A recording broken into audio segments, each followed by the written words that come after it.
मीरा को बारिश हमेशा से बहुत मैजिकल लगती थी। हर मॉनसून में वो बालकनी में खड़ी होकर हल्की हल्की बूंदों को फील करती, जैसे क्लाउड्स उसके कान में अपने सीक्रेट्स विस्पर कर रहे हो। उस दिन भी क्लाउड्स पूरे मूड में थे, हवा कूल थी और मीरा गरम गरम चाय का कप लेकर रेन एंजॉय कर रही थी। तभी अचानक एक तेज चमकदार लाइट आई, हवा तेज हुई और वो लाइट उसके पास आकर गिरी। वो लाइट हिली और फिर उसमें से निकली एक टाइनी फेरी।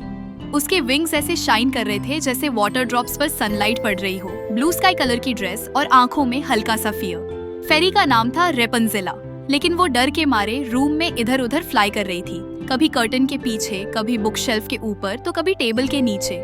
मिरा ने सॉफ्टली कहा, डोंट बी स्केयर्ड, मैं तुम्हें हर्ट नहीं करूंगी। सच कहूँ तो मेरे पास कोई फ्रेंड्स नहीं है और मैं चाहती हूँ कि तुम मेरी फ्रेंड बन जाओ। फेरी थोड़ी देर के लिए रुक गई।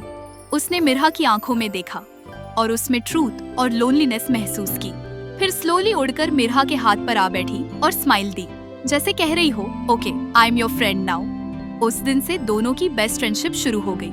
लेट नाइट तक बातें करना, फनी स्टोरीज शेयर करना और छोटे छोटे मैजिकल ट्रिक्स करना, जैसे वाटर ड्रॉप्स को रेनबो में चेंज करना, हवा को सॉन्ग्स में बदलना या एक स्पार्कल से रूम की लाइटिंग बदल देना। फिर एक मॉर्निंग जब रेन रुक चुकी थी, रेपंजेला के विंग्स पहले से भी ज्यादा ग्लो करने लगे। उसे वापस जाना था, लेकिन जाते जाते उसने मिरा के हाथ में एक पर्ल जैसी रेन ड्रॉप रख दी।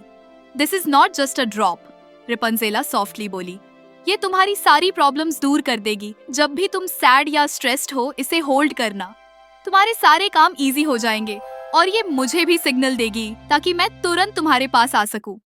मिरा ने उस ड्रॉप को चेन में डालकर अपने नेक में पहन लिया और सच में जब भी टफ टाइम आता, वो ड्रॉप सॉफ्टली ग्लो करती और कुछ ही मोमेंट्स में फेरी हवा की तरह आकर उसकी सैडनेस दूर कर देती। उनकी फ्रेंडशिप सिर्फ बारिश का गिफ्ट नहीं थी, वो फॉरएवर थी। मिरा को समझ आ गया था, कभी कभी लाइफ का सबसे अच्छा फ्रेंड बादलों से एक मैजिकल ड्रॉप बनकर गिरता है।